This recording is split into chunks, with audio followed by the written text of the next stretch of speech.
मित्रों नमस्कार, कैसे हैं आप लोग। मित्रों, एक देहाती कहावत है कि किसी को पीठ पर लात मार दीजिएगा तो वह बर्दाश्त हो जाएगी, लेकिन पेट पर लात मारिएगा तो बहुत बड़ा कांड हो सकता है। श्रीलंका में जो आज बदहाली की स्थिति है, जो जन आंदोलन पर जनता जो उबड़ी है, उसके पीछे भी जनता से के रोज़गार से जुड़ी हुई जब वस्तुओं पर जब अटैक होना शुरू हुआ, जब उनकी आपूर्ति नहीं होनी शुरू हुई, तब वहाँ के लोग बिलबिलाने लगे।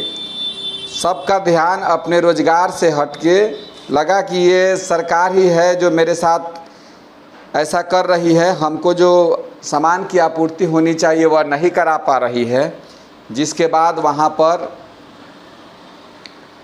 आंदोलन तेज उभरना शुरू हुआ, क्योंकि जब किसान जब आंदोलित हो जाते हैं, जब आम आदमी आंदोलित हो जाते हैं, तो उस आंदोलन को रोकना सबके बूते की बात नहीं होती है।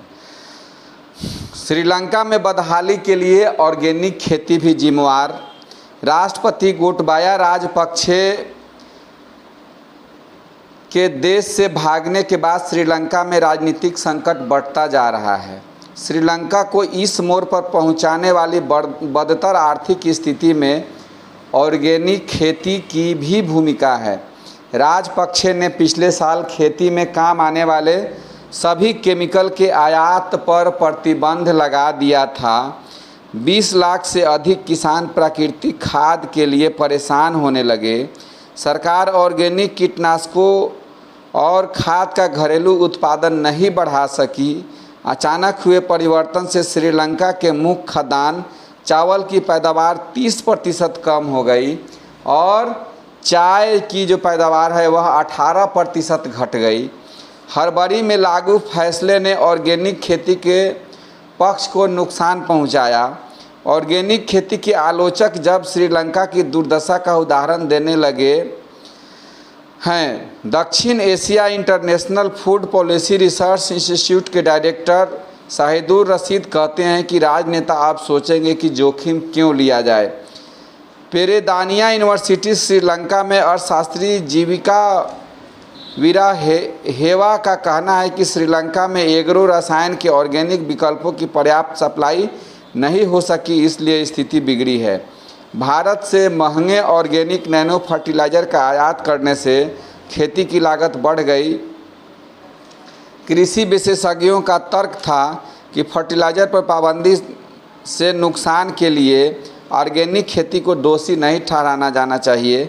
इस नीति पर गलत तरीके से अमल हुआ।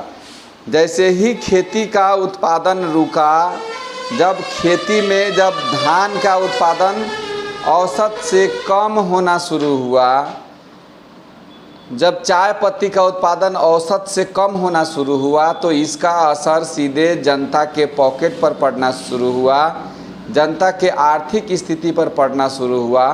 उसके बाद इससे जनता ज़रूरत से अधिक आंदोलित होनी शुरू हो गई और इस आंदोलित होने के परिणाम स्वरूप श्रीलंका में पहले से कुछ महंगाई बढ़ी ही थी।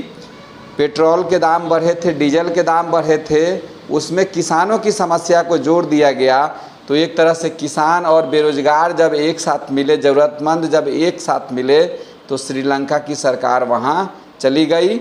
यह वहाँ का रिसर्च रिपोर्ट बता रहा है। सोचा कि ये जानकारी आप लोग को देता चलूँ। तब तक के लिए जय हिंद, जय भारत।